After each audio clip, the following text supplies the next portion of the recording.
Hello, everyone. Jim Biringer here, NHLRumors.com, back for another video. It's rumor season, it's trade season, it's free agency season, NHL Draft season. Guys, don't forget, click subscribe, hit that notification button, like this video, comment below. We got a lot to talk about. Trades happening not even 48 hours after the Stanley Cup is won on Sunday night in Las Vegas. We got trades coming at you, flying by. Toronto Maple Leafs active, and that's the word. That was the word around the final that we're going to have a lot of trades. We already saw some trades this week. Toronto Maple Leafs being the center of attention as they always like to be. They hire a new coach. They trade a goaltender, trade a defenseman, get a defenseman back, get a goalie back, get another defenseman, and they may not even be finished yet, according to John Chaika. So that's where we will begin. The Toronto Maple Leafs have acquired defenseman Darren Radish from the Tampa Bay Lightning for a fifth-round pick. He signs an 8-year deal, $8.5 million AAV. He's got a full no-move clause for the first 6 years of this. He's got a 16-team no-trade the last 2 years of it.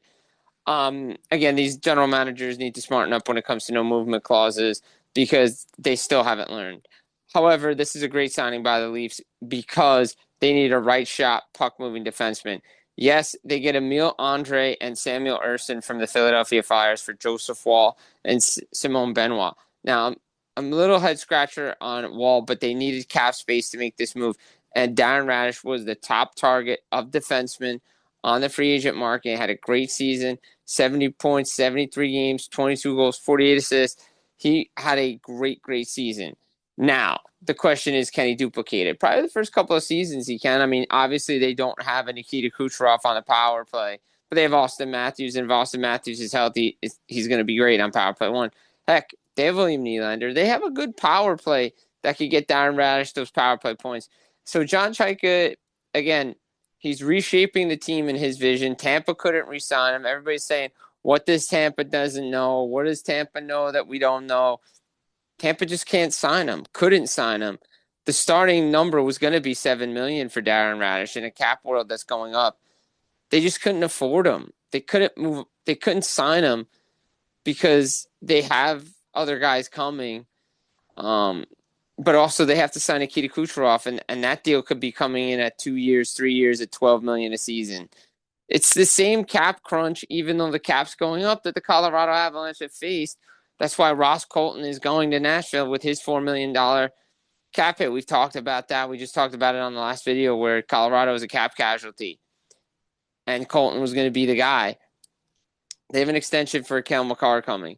Now, Toronto, again, they get cap space. Do they sign Ersson? Do they qualify him? They should, but, Akhtiamov is there. You have Hill to be up. You have Stolars. Maybe their goaltending isn't set. Doesn't sound like John Chaika is satisfied with the goaltending. Doesn't sound like the roster's finished yet. Yes, you have to appease Austin Matthews, but he has to reshape this vision, seeing what Matt Sundin, and what do they do with the number 1 overall pick? It's like Roddy Piper. Every time you think you may have the answer, they change the question. Is it Gavin McKenna? Is it Ivor Stenberg? It's going to be interesting to see what happens at the 2026 NHL Draft with that first overall pick. But again, the Leafs lost a guy like McKenna in Marner. You get a guy like McKenna, get him in the top line. Again, that's why you're not trading a guy like Matthew Knies. It doesn't sound like they are.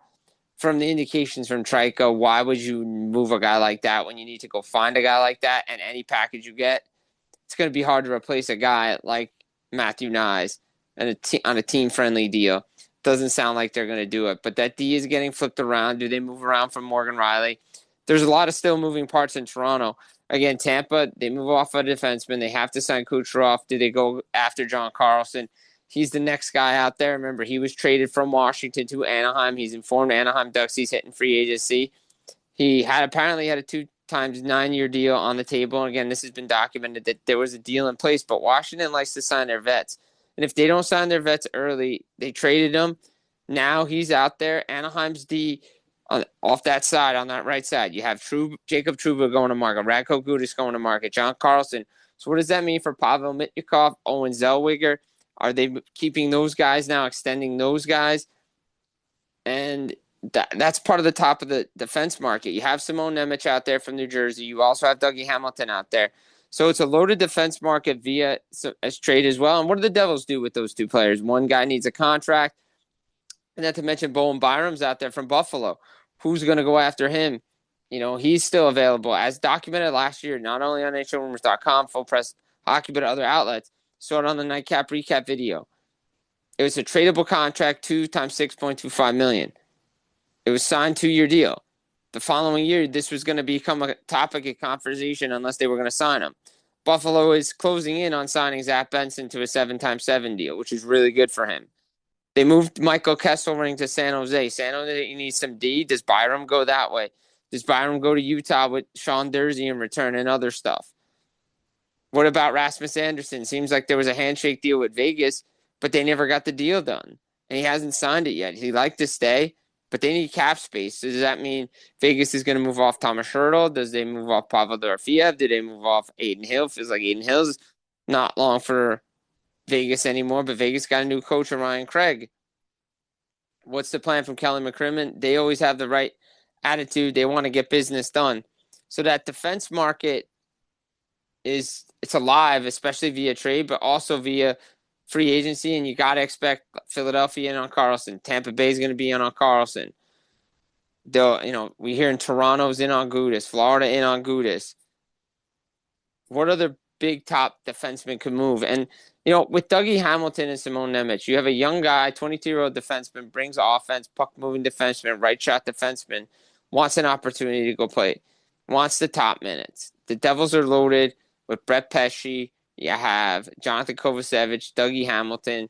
Dougie Hamilton makes $9 million. You could free up that money. You go get something, right? What do you could go get? Top 6 winger. Could you get a Jordan Kyrou out of it? Could you get a Jason Robertson out of it if you move Nemec? Teams have been calling about Nemec. They've been calling since last year when Devils were trying to make some trades for Ryan O'Reilly. Is that something they look to do? Do they look to go to Detroit and try to get Dylan Larkin? Right, Dylan Larkin's name's out there, but Dylan Larkin has to be convinced to go to other places besides Dallas, Tampa, Florida, Minnesota, and Vegas. But the Devils have the best package, one of the best packages besides Utah, to keep the Detroit Red Wings within contention with Dawson Mercer and Simone Nemec. They do, and the first-round pick. Now, what does Detroit do with after the Larkin trade is really up to them, because Alex DeBrincat's UFA, Patrick Kane, UFA. DeBrincat's got 1 year left before he goes to UFA. They wanted to move guys like Rasmussen and Comfer and guys like that. But DeBrincat's available, and if his buddy leaves, if Larkin leaves, does DeBrincat leave? Does Kane leave? And there was a foregone conclusion Kane was coming back because he wants to play with DeBrincat. Steve Yzerman put himself in a hole with this, and we've been documenting this with the Detroit Red Wings. Detroit needed to make the playoffs. 10 years of no playoffs. Now Larkin wants out. There could be a trickle-down effect. Teams, you don't want to be Buffalo where you're going 14 years, no playoffs. It's not a good look to go 10 years, no playoffs. But now, if these guys start to leave, is it rebuild 2.0? And now you got to have to start to play the young guys like he did in Tampa. Something to watch there in Detroit, and the trickle-down effect of a Dylan Larkin.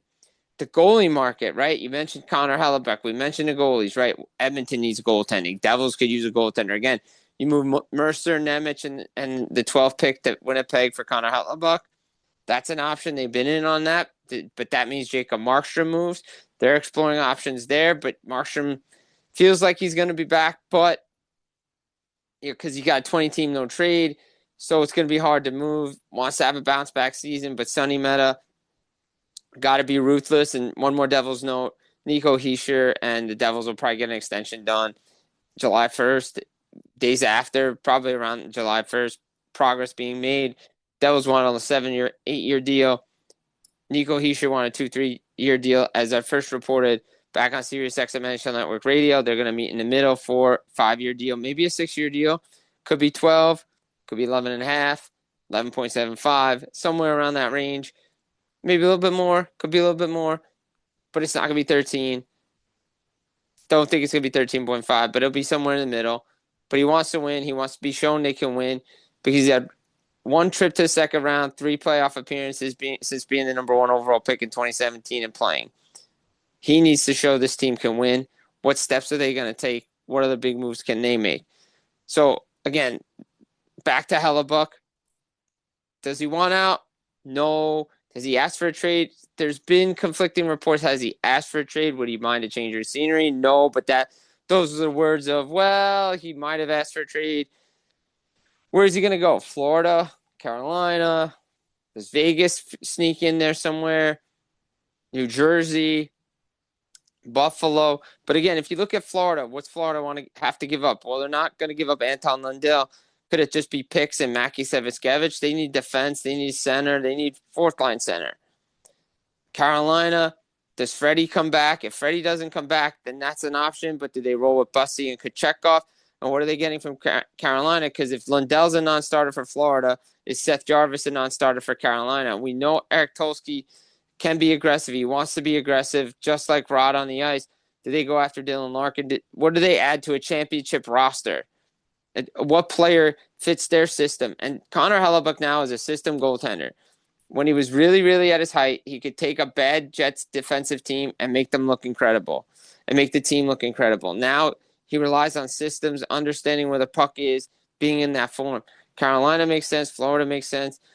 But again, do the Jets have to do it now? No. Like Larkin and Steve Yzerman, do they have to do it now? No. Is it 3-team trade potential? Yes. Go look at the Twitter at Jim Biringer. It was there before all the other big names were thinking about this, thought about it out loud, like Matt Duchene. Going to have to be 3-team trade. Maybe it's a 3-team trade with Hellebuck too. It'll be interesting to see what happens there. Alex Tuch, go back to the Buffalo Sabres for a minute. Alex Tuch, definitely go to free agency. Pack your bags to free agency. Now, they could sign him because, let's say never, because we've seen in Vancouver, Brock Besser was out the door. Then he stayed. Ivan Provorov was supposed to be out the door. He stayed in Columbus. We're seeing this around the league that Tristan Jarry was the biggest example in Pittsburgh. He was supposed to be done in Pittsburgh. Signs. Now he's in Edmonton, but Edmonton needs goaltending. Jordan Binnington out there. Larry Brossoit, Laurent Brossoit, Freddie Anderson. The list goes on of goaltending names that are out there.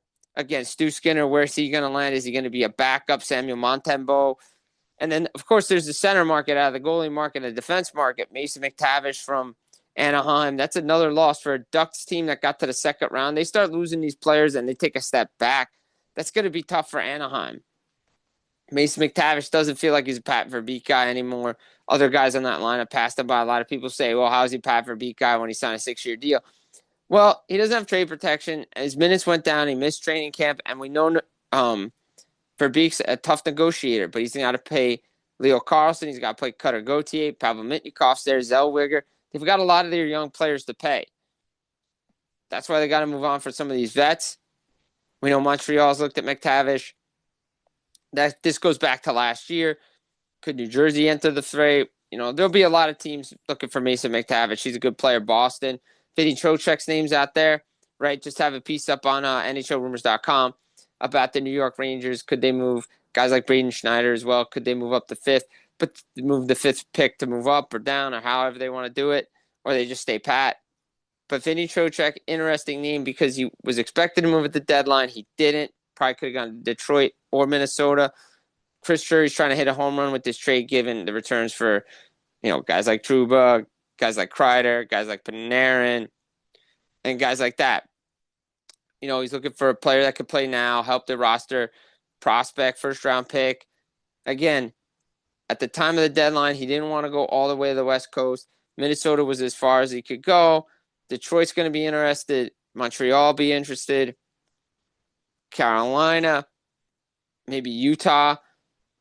We know Calgary and Dallas, the connection with Blake Coleman and with the Calgary Flames. So probably not there. Does Tampa sniff around on it? But the LA Kings are an interesting team to watch in this because, again, Artemi Panarin is there. Peter Laviolette's now the head coach. Changes his mind. It's now the offseason. Had very good success under Laviolette.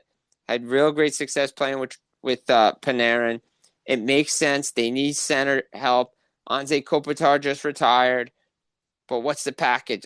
Alex Lafreniere, a first-round pick and a prospect. Does that get it done? Might be underwhelming again for Chris Drury and the Rangers.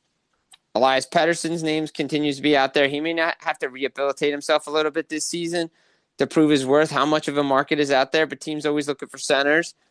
We mentioned the Nashville Predators before. Again, they get Ross Colton. What's the direction they want to go? They want to get younger. Great hires of Rob Blake and Jamie Langenbrunner. Great eyes for talent.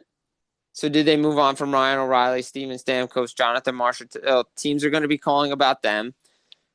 Columbus, does Boone Jenner leave via Edmonton, or does he go another place? Kent Johnson, something to keep an eye on, but they don't. That's a similar situation with New Jersey. You give up on a kid you know his potential. He blossoms someplace else. That is the National Hockey League, but you want him to blossom for your team. Elvis Merzlikins is another name for the goalie market. What happens if the Columbus Blue Jackets don't do much this offseason? What does that mean for Zach Werenski? It feels like the clock is ticking on him. They need to get to the playoffs and show him he can win, or else why is he staying? Feels like Mason Marchment's going to go to free agency. So how many guys are going to be back in Columbus? What are the Sharks going to do? They have the second overall pick. Do they take a defenseman? Do they trade it for a defenseman? They get Kesselring. They got to sign him. Say they keep the pick. They take Stenberg, somebody like that. Does Eklund get moved? It's a young Sharks team, but they're ready to make the playoffs. They got to revamp their D. We talked about Tuck. We talked about the goalie market. It's just an interesting time because we know the Edmonton Oilers hired Mike Babcock. It's not a great look, but he was cleared. But the NHLPA and the NHL basically said you better be a better human being. You need to hear from the leadership core on why. Guy hasn't done anything since 2012, 2013, winning a playoff series. Hasn't coached since 2019. Hasn't won a Stanley Cup since 2008. Took Hall of Fame teams to the Stanley Cup final in Detroit. Coached Hall of Famers at the Olympics for 2 gold medals. There's nothing against the guy, his ability to coach. You all believe in second chances. As a human, you talk to the guys out there, they don't like him. And some of the stuff he pulled, the Mickey Mouse stuff that he pulled, it's bad. Edmonton Oilers still looking to move Darnell Nurse. Does he go to Pittsburgh? Does he go out east? Pavel Zak is a name that's been added to the center market. They're still looking to move on from him. Why? He just had a great season. He plays well with David Pastrnak. But they need to upgrade. But the Oilers, this is a big year for the Oilers. They got to add. Connor Murphy's name's probably going to be off that D list. He's going to be getting close to a deal. But it's a risk-reward type thing with Mike Babcock and Edmonton. Clock is ticking on Connor McDavid. If they don't win this year, it's going to be very tough to keep him. And everybody knows it. Many eyeballs are on him. And one more note, we have Fantilli. We talked about Leo Carlson, Macklin Celebrini, Connor Bedard all need new extensions, new contracts. Bedard's really the big one. But who's going to blink first and who's going to go set the market for other guys to pass? And what, again, does a team on Bo Byram take him that's out of the playoffs and then flip him for assets? Could happen. Nashville could use some D. Just saying. But it's going to be a wild and crazy time heading into NHL free agency, into the draft. What happens? Who gets moved? Are more trades on the way? Are more bet contracts going to be handed out?